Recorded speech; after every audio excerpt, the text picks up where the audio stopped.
Hello, this is Eileen, the environmental educator, and in this video we're going to talk about what they're doing down there in Austin, Texas, and Band News Network. They here call it the Great Reset because Austin is eliminating parking spot requirements for developers, of course, to fight climate change. So this was also covered in local Austin news, the Texas Tribune, and I guess this is a local station there. The council votes to eliminate parking mandate from land development code is what they call it. And they say that Austin becomes the largest city to drop parking spot requirements.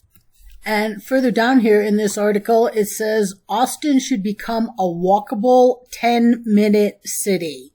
So for everything they're proclaiming about how you'll see it's about housing costs and the environment, right here, a council member, Vanessa Fuentes, said that, right, it should become a walkable 10-minute city. And that truly is their ultimate goal here, as Band Network calls it, of course, the Great Reset. So let's just take a look at this. Band News Network says that the move to eliminate parking and discourage vehicle usage evidently follows lockstep with World Economic Forum's agenda to reduce ownership of private vehicles. And you kind of can't argue with that.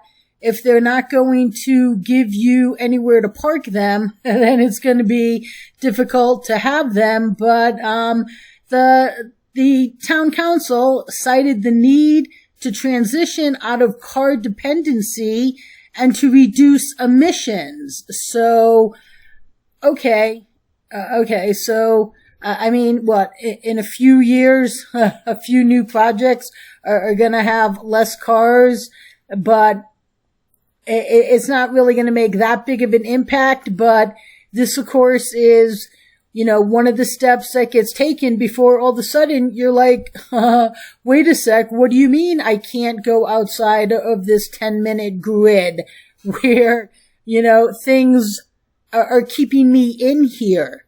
And this is really where we're headed.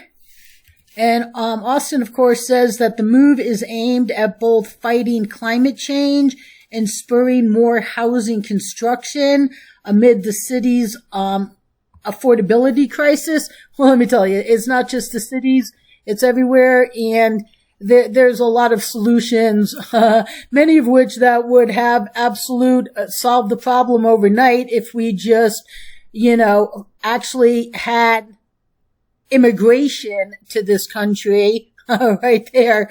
We would solve the problem overnight.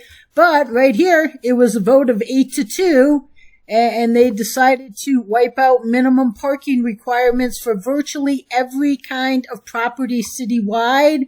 They say that includes single family homes, apartment buildings, offices, and shopping malls. So you're going to go shopping, but where are you going to park? Okay.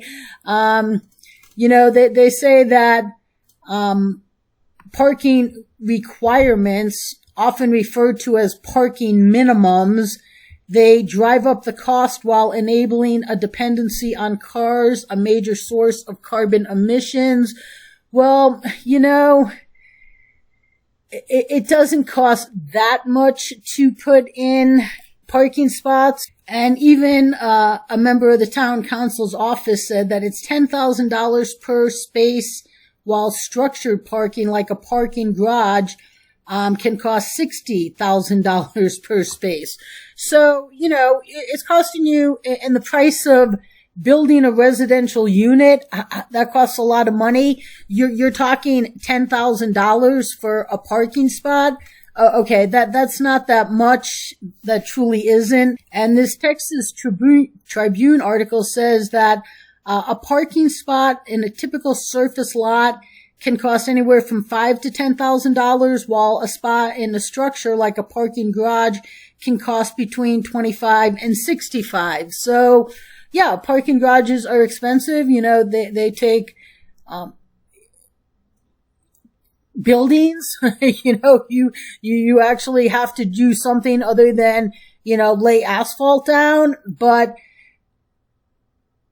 people, yes, well, people used to require cars, I guess. Now, in the future, we're not going to do that because Austin thinks that requiring one additional parking spot per unit increases rent by up to $200 per month, which, I don't know, it costs $5,000 to $10,000 to put in a spot that's going to last decades. Okay.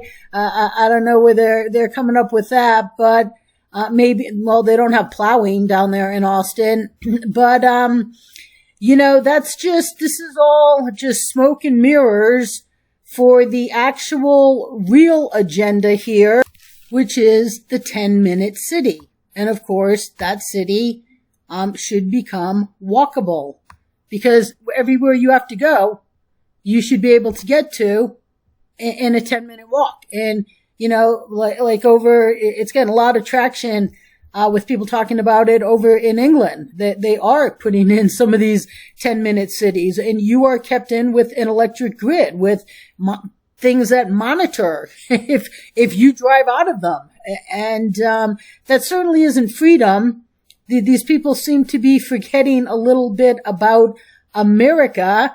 But this guy here, Quadri, he's a town council member. This guy right here, and he thinks this is what he says about eliminating it. If we truly want to achieve our progressive goals of making Austin a less car-dependent city, we cannot be forcing developers to provide car storage on every single new project that goes up in our city limits.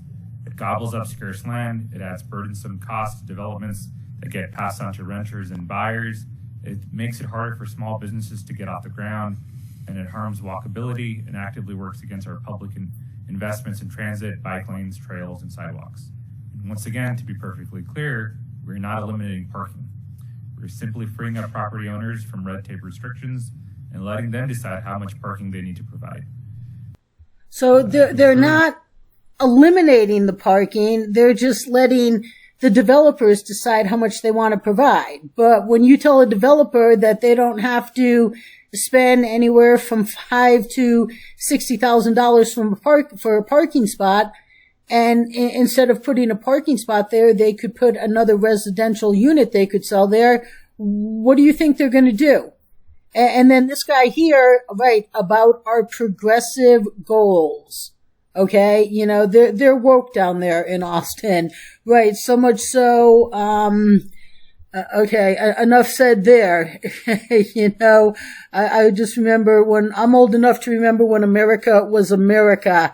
And, yeah, it's very, very woke down there in Austin. But, you know, critics of the plan say the move will destroy property values by cramming roads with traffic while reducing parking for homeowners as the city's population continues to grow. So where are these people going to park? You think everybody's just going to give up their car overnight? I don't think so. But until they come and they mandate it, right? With you can see what some of the critics here say. Okay, right here, the leaders bow to lunatic activists. Well, you know, or maybe the Austin leaders are part of that crowd. So, you know, does the city council wake up every morning and wonder how we can further F up Austin? You know, but they're progressives, and they think that they're going to make it affordable and save the environment. But right, it says evidence by New York City and San Francisco, this puts more cars on the road and makes it unaffordable. But hey, good job. It's but as this headline here says, right, This is the Great Reset, where you are going to own nothing and be happy. And one of the first things they don't want you owning is cars. And this is one way that they're going to go about it. Okay? Also that you can just never leave 10 minutes from your house. Okay? And in many cases, you won't be able to get past the grid without severe penalty. So, yes, we are taking a step towards the Great Reset here and 10-minute cities. And this is real, people. That they truly don't want you to have the way of life that you have become accustomed to. And can we have it? Yes, we can have it. And can we do it responsibly? Yes, we can. But I guarantee if I went down to Austin and I was like, hey, this is actually what we need to do, suddenly they wouldn't have any interest in the environment. So stay tuned, people.